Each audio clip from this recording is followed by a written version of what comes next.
আমার বাবা আমার যখন 10 বছর বয়স তখন মারা যান। মা তখন বিধবা হয়ে যাব। তারপর থেকে চাচা আমাদের বাড়িতে আসতো বাজার নিয়ে। আমি ছোট হলেও বুঝতাম চাচার এত দরদ কেন আমাদের প্রতি। একদিন রাতের দৃশ্য দেখে আমায় এমন মনে হলো যে আমি এই পৃথিবী ছেড়ে চলে যাই। তাহলে মূল গল্পটা বলি।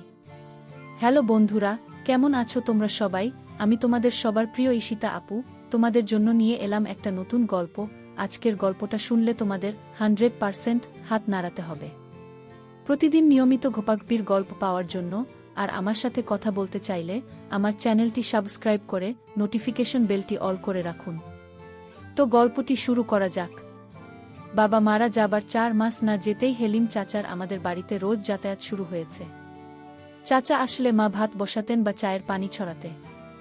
চাচা আসার সময় হাতে করে বাজার নিয়ে আসতো ব্যাগ ভর্তি বাজার। মা ওনার হাত থেকে বাজারের ব্যাগ নিয়ে নরম কণ্ঠে বলে উঠতেন, ঘরে গিয়ে বসেন, আমি চাই পানি চড়াই। মায়ের নরম কথায় হেলিম চাষি দিত। এ হাসির অর্থ আমার তখনও জানা ছিল না। বয়সটা কম, আমার 10 বছর হবে। সব জিনিস এতটা না বুঝলেও শুধু এটুকু বুঝতাম সেলিম চাচা আমাদের সাহায্য করছেন। না হলে প্রতিদিন আমার জন্য লজেন্স আনবে বা কেন? আমি বস্তির ঘর ও ঘরটাতে থাকলে উনি আমার হাতে লজেন্স হাতে দিয়ে বলতেন, নেই রাসেল লজেন্স খায়। আমিও হাসি মুখে লজেন্স নিয়ে বাইরে ছুটতাম। মা আমার দিকে তাকিয়ে থাকত। 2টা লজেন্স পেলে একটা ফাহিমকে দিতাম, আর একটা আমি খেতাম। ফাহিম আমার বন্ধু। তার বয়স মাত্র 9 বছর। একটা থাকলে সমান সমান ভাগ করে খেতাম। ফাহিম আমার ছোটবেলার বন্ধু, অনেক ভালো বন্ধু। দিনের অনেকটা সময় আমরা স্টেশনে কাটাই, ভাঙি জমাই ট্রেন আসলে কুলির কাজ করি, কখনো কখনো বাদাম বুট ও বেচি। এই স্টেশনে অনেকের সাথে সখ্যতা, কিন্তু ফাহিমের সাথে সখ্যতা আমার ছোট থেকেই। ফাহিমের বাবা মা নেই আমাদের বস্তিতে, ওর বুড়ি নানির সাথে থাকেন। রাসেল বলতে শুধুই বুঝি না নিয়ে সব। স্টেশনের পাশেই বস্তি, এ জীবন কেমন তা শব্দ জগতের মানুষের উপলব্ধি করা সম্ভব নয়। শব্দ সমাজ যা জানে তার ছিটেফোঁটাও আমাদের সাথে মেলে কি না সন্দেহ। হ্যাঁ, আমরা তো তাই, আমরা কুলি, আমরা ফেরিওয়ালা। আমার শব্দ সমাজে মানুষের মতো অত শিক্ষিত নই। আমরা দুবেলা পেট পুড়ে খেতে পেলে খুশি হই। আজকে ভাঙি বেশি পাইনি, যা পেয়েছিলাম তা খুব কম। মহাজন টাকাও বেশি দেয়নি, 10 টাকা দিয়েছে। ফাহিমের সাদা মুখটা আজ কালো হয়ে গেছে। সেও বেশি কিছু পায়নি। বাড়িতে কি নিয়ে ফিরবে এটা ভেবে কষ্ট পাচ্ছে। গুলির কাজ করে শান্তি পায় না। আমাদের দিয়ে কেউ কেউ কাজ করে না। আমরা নাকি ছোট। আবার কেউ বড় বড় সুটকেস মাথায় চাপিয়ে 2 টাকা 3 টাকা দিয়ে চলে যায়। এরাই তো শব্দ সমাজে মানুষ। কষ্ট লাগে খুব, ধীর কষ্ট নেই। তুই 10 টাকা নেই। ফাহিম আমার দিকে একবার তাকায় আর একবার টাকার দিকে তাকায়। কি ভাবছিস নেধর চাচি? তো কে বলবে যে আমি হাসি? হেসে বলি, মা আমাকে এখন আর বকে না রে। ওই হেলিম চাচা আছে না, উনি আমাদের ব্যাগ ভর্তি করে বাজার করে দেয়। আচ্ছা, উনি কেন ব্যাগ ভর্তি করে বাজার করে দেয়? আমাদের সাহায্য করে তাই। তাহলে আমাদের সাহায্য করে না কেন? আমরাও তো 2 বেলা খাইতে পারি না। আমি আবার হাসি। হাসতে হাসতে গড়াগড়ি খায়। তারপর বলি, আচ্ছা হেলিম চাচাকে বল তোরেও যেন সাহায্য করে। কেন?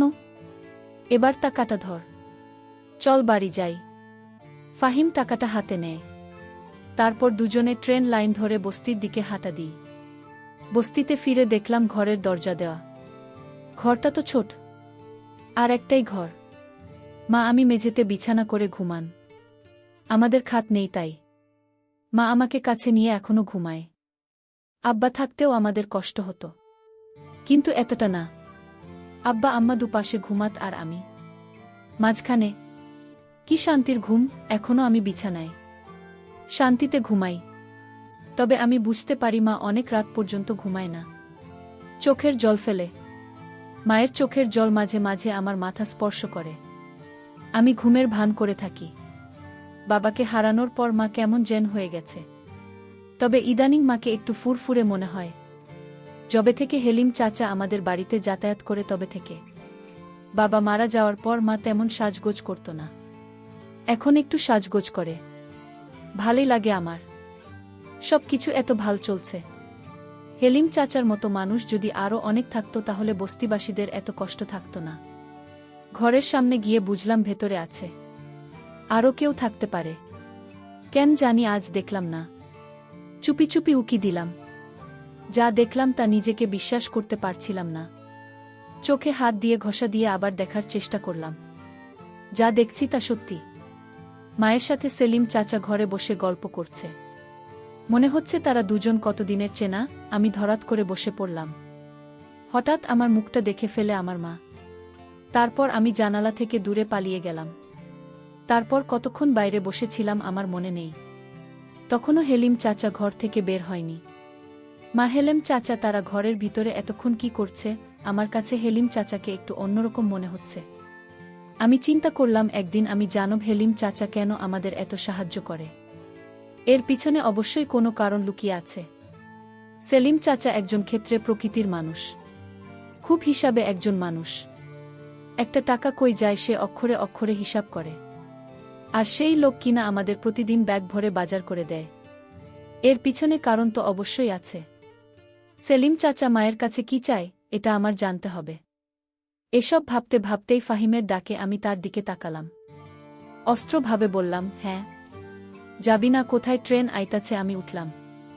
বললাম, তুই সামনে যা, আমি আছি। আচ্ছা। শাহিন এগিয়ে গেল। আমি আরেকবার ঘরে উকি দিলাম। শুয়ে থেকে দুজন যেন কি পরামর্শ করছে। চুপচাপ আমি ফাহিমকে অনুসরণ করতে লাগলাম। কয়েকটা ব্যাগ ধরতে পারলে ফাহিমের আজকের খাওয়াটা হয়তো হয়ে যাবে। আমার না খেলেও চলবে। যা দেখলাম তাতে পেটের ক্ষুধা মিটে গেছে। নিজের প্রতি প্রচণ্ড রাগ হতে শুরু হলো। কেন উকি দিলাম? না দেওয়াই তো ভালো ছিল। কেন এত তাড়াতাড়ি ফিরলাম ঘুরতে? এত তাড়াতাড়ি না আসাই তো ভালো ছিল। মনে মনে কপাল চাপড়াতে থাকলাম। সুখের পৃথিবীতে মেঘের ঘনঘটা। রাতে ঘুরতে ফিরে দেখলাম গোস্তের সুগন্ধ ছড়াচ্ছে। আজকের ঘটনার পর আমি বুঝতে পারলাম এর সুগন্ধ নয়, দুর্গন্ধ ছড়াচ্ছে। আমার ভীষণ বমি পাচ্ছিল। নিজেকে ঠিক রেখে ঘুরতে ঢুকলাম। হেলিম চা চলে গেছে। সেলিম চাচা যেখানে বসেছিল সেই জায়গাটা দেখে আমার খুব খারাপ লাগছে। মা পিছন থেকে ডাকে, রাসেল, কি রে বাবা, কি হয়েছে তোর? আমি কোনো কথা না বলে চুপ থাকি। মা আবার আমাকে জিজ্ঞেস করে, কথা কস না কেন রাসেল? কি হয়েছে? আমি আবার বললাম, গোস্ত পায় না কই মা। মা হাসে উত্তর দেয়, তোর হেলিম চাচা দিয়ে গেছে। সেলিম চাচা শুধু আমাদের কেন দেয়? বস্তিতে আরও মেলা মানুষ আছে, তা গড়ে দেয় না, খালি আমাগো দেয় কেন না? আমার এই প্রশ্ন শুনে মা হতভম্ব হয়ে যায়। হয়তো মনে মনে ভাবে, এ কোন রাসেলকে দেখছি। কোমা, চুপ থাকিস না। মা বলে, তোর এত কথার উত্তর দেব আর পাব না। যা গায়ে পানি দিয়ে আয়। আমি দাঁড়িয়ে থাকি, নড়াচড়া করি না। বাবা মারা যাবার পর আমরা হয়তো খারাপ অবস্থায় ছিলাম, কিন্তু না খেয়েছিলাম না। মানুষের অবহেলা পেলেও আরেকবার ঠিকই পেটের অর্ধেকটা পূরণ হতো। কি হলো, যা দাঁড়ায় আছিস যে? মায়ের কথায় আমি কলের দিকে হাঁটা দিলাম। খেতে বসলাম। মুখটা ভার হয়ে আছে। সামনে গরুর গোস্ত, ডাল আর ভর্তা। আমি শুধু ডাল আর ভর্তা নিলাম। মা অবাক হয়ে জিজ্ঞেস করল, গোস্ত নিলি না বাপ? আমি স্বাভাবিকভাবে বললাম, না মা। কেন? তো না, গরুর গোস্ত মেলা পছন্দের, সেই জন্য তোর হেলিম চাচাকে গোস্ত আনতে বলেছিলাম। নেখা, আমি জিতেছি। না, গোস্ত দেওয়ার জন্য চামচে গোস্ত তুলে আমার পাতের দিকে ধরল। আমি প্লেটটা সরালাম।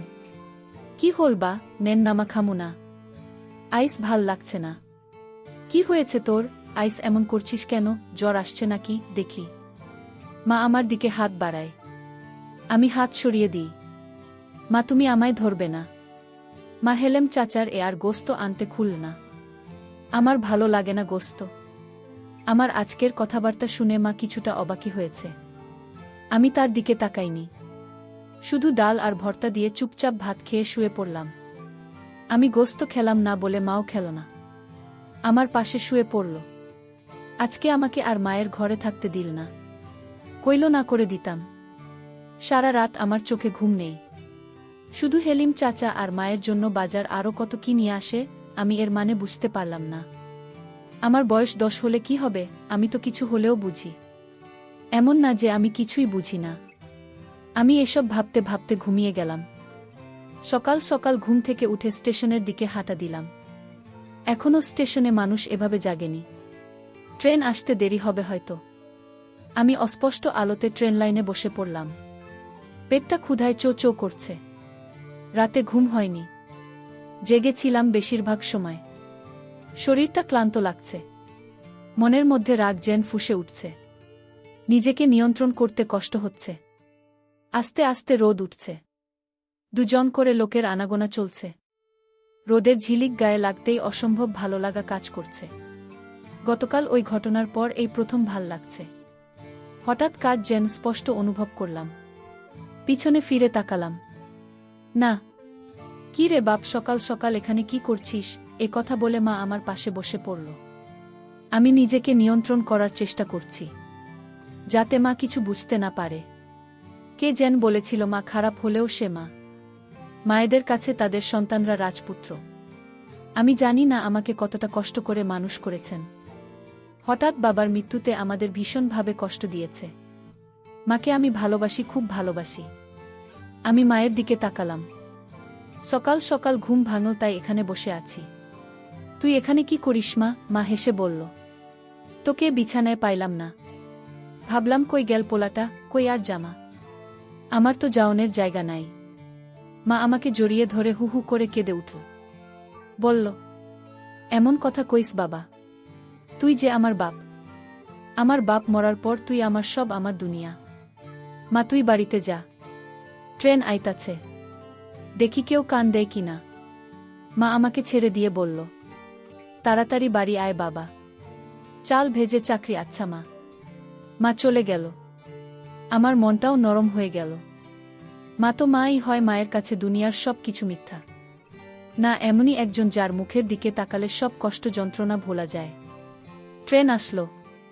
আমি দৌড়ে গেলাম। যাত্রী আছে কিছু। কয়েকজন ভদ্রলোক নামছে। আমি এগিয়ে গেলাম। স্যার, সুটকেস ব্যাগ ধরতে হইব। কালো কোট প্যান্ট পরা লোকটা বলে উঠল। পারবি তুই? অনেক ওজন কিন্তু। আমি হেসে বললাম, পারব স্যার। এটাই তো আমার কাম। আমার কথা শুনে সুটকেসটা মাথায় তুলে দিল। আরেক হাতে আরেকটা ব্যাগ। আমি ওনাদের সাথে সাথে যাচ্ছি। স্টেশন থেকে বেরিয়ে দেখলাম একটা গাড়ি, 4 চাকার গাড়ি। খুব সম্ভবত সাহেবদেরকে নিয়ে যাওয়ার জন্য এসেছে। এখানে রাখ। আমি দাঁড়িয়ে পড়লাম। আমার মাথা থেকে সুটকেসটা নামিয়ে নিয়ে বল, নাম কি তোর? রাসেল। দারুণ তো। কয় টাকা দেওয়া লাগবে? বিসমিল্লাহতে আপনি আছেন, যা দেবেন তাই মতো। লোকটা হাসল। হেসে বলল, যাদের তাই জবি স্যার। একটা 5 টাকার কয়েন দিয়ে বলল, চলবে তো? আমি মনে মনে লজ্জা পেলাম। লোকটা হয়তো বুঝতে পারল। আমার হাত থেকে কোনটা নিয়ে টাকার একটা নোট দিয়ে বলল, নে, এটা রাখছে, আমার কাছে তো ভাঙতি নাই। পুরোটাই লাখ। আর কখনো বলবেন না যা দেবেন তাই নেব, না হলে থাকবি, বুঝলি? আমার মাথা নাড়ালাম। লোকটা তার ফ্যামিলিকে নিয়ে গাড়িতে উঠে চলে গেল। আমি 50 টাকা করে নোটার দিকে তাকিয়ে দেখলাম। স্টেশনে আসতেই আরেক সাহেবের ডাক আসলো। আমি দৌড়ে গেলাম। স্যার, কিছু ধরতে হইব। হ্যাঁ, এই সুটকেস 2টা নেই। সুটকেস 2টা আমার মাথায় চাপিয়ে দিল। বেশ ওজন ছিল। আমি লোকটাকে অনুসরণ করতে লাগলাম। উনার সাথে একজন মহিলা, সম্ভবত ওনার স্ত্রী। রাস্তার দিকে আসার পর লোকটা একটা ট্যাক্সি ঠিক করল। ততক্ষণ আমি সুটকেস নিয়ে দাঁড়িয়ে মনে মনে ভাবলাম, কতক্ষণ নামাতে পারলে বাঁচি। সুটকেস 2টা নামিয়ে উনি আমাকে 10 টাকার একটা নোট ধরিয়ে দিয়ে বলল, নে। আমি টাকাটা হাতে নিয়ে বললাম, আর 10 টাকা দেন। স্যার, কম হয়ে যায় তো। আর 10 টাকা? মানে একটা সুটকেস 10 টাকা, 2টা সুটকেস 20 টাকা। 10 টাকা দিয়েছি, এটাই বেশি দিচ্ছি। যা ভাগ। লোকটা কর্কশ কণ্ঠে বলে উঠল। আমি নরম স্বরে বললাম, স্যার, ঢোকানো হয়ে যায়। একথা শুনে আমাকে থাপ্পড় দিয়ে বলল, পাজি ছেলে, মুখে মুখে তর্ক করিস। 10 টাকা দিয়েছি, এটাই বেশি। এ কথা বলেই উনারা ট্যাক্সি করে চলে গেল। আমি মাটিতে পড়েছে থাকলাম। গা ছাড়তে ছাড়তে ভাবলাম, দুজনের মাঝে কত ব্যবধান। একজন কত বিনয়ী আর একজন কত বাজে লোক, অথচ দুজনেই কোটটাই পরা। আল্লাহর এই দুনিয়া কত খেলা যে চলে তার শেষ নেই। বাড়িতে ফিরে দেখলাম ফাহিম মায়ের পাশে বসে আছে। মা চাল ভাজা। আমি তাদের পাশে বসে পড়লাম। শাহিনকে বললাম, সকাল সকাল তুই। ফাহিমের মুখটা কালো হয়ে গেল। মনমরা হয়ে বলল, দাদির যত বাড়ছে, বিছানা থাকিবার পারে নাই, ক্ষুধা লাগছে। ফাহিমের কথায় মা বলল, দুপুরবেলা এখানে ভাতও খাই ফাহিম, যেটা আমার জন্য নিয়ে যায়। ফাহিম এবার একটু স্বস্তির নিঃশ্বাস ফেল। আচ্ছা চাচি, যা। আর চাল ভাজা খেয়ে ফাহিম সহ স্টেশনের দিকে ছুটলাম। কিছুক্ষণ পর ফাহিম বলে উঠল, তার পিছনে ধুলা কেন? আমি পেছনে ফিরে তাকালাম। দেখলাম সত্যি সত্যি অনেক ধুলো। ঝাড়তে ঝাড়তে বললাম, এক সাহেব এতে ধাক্কা দিয়ে ফেলে দিচ্ছে। ধাক্কা মারছে কেন? 2টা সুটকেস জন্য 10 টাকা দিচ্ছিল, 20 টাকা চাইতে ধাক্কা মারল। ফাহিমুল মনটা খারাপ হয়ে গেল। আমি জানি আমার জন্য অনেক মায়া, অনেক টান, অনেক ভালোবাসে ও আমায়। আমি 50 টাকার নোট বের করে ওর হাতে দিয়ে বললাম, নে ধর। 50 টাকার নোট দেখে অবাক হয়ে আমার দিকে তাকাল। এত সকাল সকাল 50 টাকা কই পাইলে? আমি সহাস্য মুখে বললাম। আরেক সাহেব এতে খুশি হয়েছে। নে ধর, দাদার জন্য ওষুধ কিনিস। মুহূর্তেই ফাহিম ওর মনটা ভাল হয়ে গেল। হাসি মুখে বলল। বিকেলে বাড়িতে ফিরে দেখলাম চুলোর পাশে হেলিম চাচা বসে আছে। মা চুলো ধরিয়েছে। আমি আসার আগে বাড়ির আড়াল থেকে এতটুকু শুনলাম যে মা হেলেম চাচাকে বলছে, আপনি এ বাড়িতে আসবেন না। মানুষের কথা শুনতে হয়, মাইনসে কি তাহলে ভাবতে পারো? পারুল আমার মায়ের নাম। তাও হেলিম চাচা বলল, চল কাজী অফিসে, তোকে বিয়ে করে ফেলি, রানী করে রাখবো তোকে। আমার বিয়ের ইচ্ছা নাই।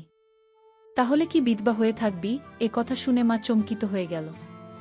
হেলিম চাচার দিকে বিষণ্ণ দৃষ্টিতে তাকাল। মায়ের চাহনি দেখে আমার মায়া হল, বড় মায়া। হেলিম যাচ্ছে বলে উঠল, বিয়া করতে চাই তা আছি, তাও তো হয় না নাকি? আমার বাড়িতে আমার আরব ও আছে, ভিতরে সুখে রাখব না? তাহলে আমার রাসেলের কি হবে? রাসেলকে নিয়ে ভাবিস না, ওই তো আমার পোলার মতো। এই কথা শোনার পর আমার মেজাজটা খারাপ হতে লাগল। বাড়িতে কিভাবে যাব সেটা নিয়ে ভাবতে লাগলাম। যাব কি যাব না সেটা নিয়ে দোটানায় পড়ে গেছি। শেষ পর্যন্ত গেলাম। আমাকে দেখে হেলিম চাচা বলে উঠল, আরে বেটা, কি খবর? গান কাজ সব ভালো তো? ভালো। মিছিমিছি বাড়িতে ঢুকে কিছুক্ষণ পর বের হয়ে আসলাম। বাইরে লোকটা মায়ের সাথে তার ব্যবসা নিয়ে কথা বলছিল। আমি জানি আমি না থাকলে অন্য কথা বলতো। এখন বাজে লোক মনে হয় তাকে। আমাকে দেখে বলল, নে লজেন্স খা। আমি বললাম, আমি লজেন্স খাওয়া ছাড়া দিচ্ছি, তাহলে তোর লাইগা কি আনন্দ? কিছু না। এ কথা বলে আমি হাঁটা দিলাম। মা পিছন থেকে তাকে বাদ খাইয়া যা। আমি পিছনে না ফিরে বললাম, পরে থামো। মনে মনে ভাবলাম, থাক, তোমার সুখে আমার যেদিকে চোখ যায় সেদিকেই চলে যাব। মা তখন দৌড়ে এসে আমাকে একটা জোর দিয়ে বলল, আমি যা করেছি তো সুখের জন্যই করেছি। তোর বাপ মারা যাওয়ার পর যদি তোর চাচা হেলিম আমাদের না সাহায্য করত, তাহলে আমরা ভিক্ষা করতে হতো রাস্তায় রাস্তায়। আর তোর চাচাকে তুই যে রকম খারাপ ভাবে সে ততটা খারাপ না। তুই মাঝে তোর চাচা আমাকে রুমে দেখতে পেয়ে বাজে ভাবে নিচ্ছিস, আসলে তো চাচা তো বাবার চিঠি নিয়ে আমার সাথে কথা বলতো আর আমাকে সান্ত্বনা দিত। আল্লাহ যা করেন তা ভালোর জন্যই করে। তো হেলিম চাচা আমাদের পাশে না থাকলে যে আমাদের কি হতো? বাক, তুই রাগ করিস না। সেলিম চাচা বল, ঠিক আছে, ছেলে যেহেতু চায় না আমি তোমাদের সাহায্য করি, তাহলে আমি আর আসব না। আমার তবু সন্তান কিছুই নাই। ভাইজান মারা যাওয়ার পর আপন বলতে আপনি ছাড়া কেউ ছিল না। আমি তোমার নামে আমার সমস্ত সম্পত্তি লিখে দিয়েছি।